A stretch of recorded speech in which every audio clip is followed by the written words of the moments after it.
পূর্ণেন্দু মাঝিকে সতর্ক করছি, আপনি যদি ট্রান্সপারেন্সি রেখে 100 পয়েন্ট রোস্টার না মেনে করেন, আপনাকে লিগ্যাল ব্যাটেলের সামনে কনসিকুয়েন্স ফেস করতে হবে। আমি স্পেসিফিক বলে দিচ্ছি, আইপ্যাকের কোন কোন লোক কোথায় কি করে in details in my hand. আপনি যদি WTL কে দিয়ে ব্যাকডোর দিয়ে পিবি সেলিং যেভাবে বিএসকে তে ঢুকিয়েছে লোক, সেটা করেন, তাহলে একই জিনিস হবে। আমি বিএসকে এর বন্ধুদের সঙ্গে আমার কোনো বিরোধ নেই, কিন্তু যেহেতু তারা Wavell third party recruit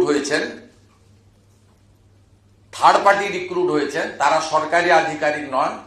voter তালিকায় এন্ট্রি করার ক্ষেত্রে কমপ্লিটলি রেসপন্সিবিলিটি রয়েছে সরকারি আধিকারিকদের, যারা পার্মানেন্ট এমপ্লয়ি।